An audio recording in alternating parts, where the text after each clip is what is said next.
شیعہ تنظیموں نے جمعہ کو ملک گیر احتجاج کا اعلان کر دیا۔ شیعہ علماء کونسل کے سیکرٹری جنرل علامہ عارف حسین واحدی نے علامہ فرحت عباس جوادی اور علامہ عباس رضوی سمیت دیگر رہنماؤں کے ہمراہ نیشنل پریس کلب اسلام آباد میں پریس کانفرنس کے دوران کہا کہ جمعہ کو ملک گیر احتجاج کریں گے۔ اہل سنت اور اہل تشیع ائمہ جمعہ اجتماعات جمعہ میں امریکہ اور ایران کی کشیدگی پر روشنی ڈالیں۔ قرآن و حدیث میں ہے، حضور اکرم کی تعلیمات ہیں، اولیاء اللہ کی تعلیمات ہیں، اہل بیت اور صحابہ کرام کی تعلیمات ہیں۔ قرآن کا حکم ہے کہ مسلمان کا فرض ہے کہ ہر ظالم کے مقابلے میں کھڑے ہو جائے اور ہر مظلوم کے ساتھ کھڑے ہو جائے۔ مظلوم کی حمایت، ظالم کی مخالفت ہمارا قرآن امتیاز ہے، اسلام نے ہمیں یہ سکھایا ہے۔ تو یہ جو سراسر ظلم ہو رہا ہے، ہم اس کی پھر مذمت کرتے ہیں، اور یہ جو گھناؤنے جرم کا ارتکاب کیا امریکہ نے، ممالک کی خود مختاری اور ان کے استقلال پہ حملہ ہوتا ہے، اس طرح کے حملے کرنا، ہم نے یہ فیصلہ کیا ہے قائد ملت جعفریہ علامہ سید ساجد الندوی صاحب کے حکم پر کہ انشاءاللہ بروز جمعہ 10 جنوری بعد از نماز جمعہ پرامن احتجاج پورے ملک میں کیا جائے گا۔ انشاءاللہ اسلام کے سچے پیروکار سنی شیعہ مل کر آپ بھرپور انداز میں ہر صوبے میں، ہر شہر میں، ہر ضلع میں، ہر تحصیل میں انشاءاللہ بھرپور احتجاج ہوں گے، اور اپنا احتجاج ریکارڈ کیا جائے گا، کرایا جائے گا۔ عالمی جو دشمن اسلام طاقتیں ان تک بھی اپنا آواز پہنچایا جائے گا، اور پاکستان کے حکمرانوں کو بتایا جائے گا کہ عوام آپ کی کیا چاہتی ہے، لذا آپ بھی بیدار ہوں تھوڑے۔ خطبات جمعہ میں ائمہ جمعہ جتنے ہیں، ائمہ جمعہ و جماعت شیعہ سنی سے تقاضا کروں گا کہ اس ظلم پہ روشنی ڈالیں۔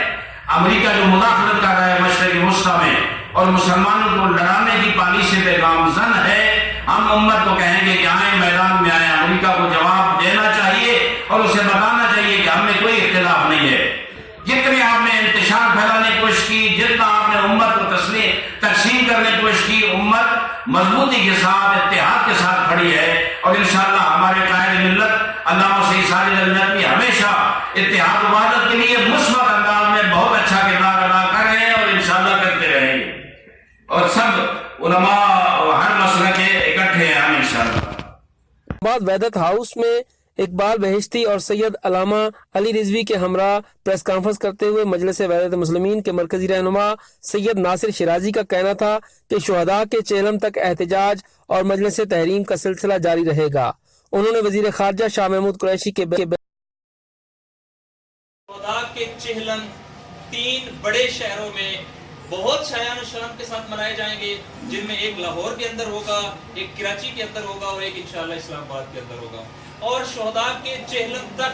ملک بھر میں مختلف عنوانات سے مجالس ترہیم اور بڑے عوامی اجتماعات ہوں گے، اور اس میں دیگر تمام جو لیڈرشپس ہیں وہ ہماری شامل ہوں گی، اور انشاءاللہ تعالیٰ اس 12 تاریخ کو یہاں اسلام آباد میں بھی، 10 تاریخ کو سرگودا میں، اور اسی طریقے سے فیصل آباد میں بڑے اجتماعات ہوں گے، اور یہ سلسلہ شہداء کے چہلم تک جاری رہے گا، اور انشاءاللہ تعالیٰ ہم اس فضا کے ذریعے سے شیعہ اور سنی یونٹی بھی قائم کریں گے، عوامی بیداری کا کام بھی کریں گے، امریکہ کی اس منافقت اور بربریت کو پاکستان کے اندر اشکار بھی کریں گے، اور انشاءاللہ تعالیٰ ان کے لیے ایسی فضا بنائیں گے کہ پاکستانی اسٹیٹ کو امریکہ کے انخلاء کا اور مطالبہ بھی کرنا پڑے گا، امریکی سفیر کی ریپلشن کی بات بھی کرنی پڑے گی، اور انشاءاللہ پاکستان کی سرزمین پر امریکی، اسرائیلی اور ان کے علاقائی اتحادیوں کی جو اہداف ہیں ہم ان کو کامیاب ہونے نہیں دیں گے انشاءاللہ تعالیٰ۔ اور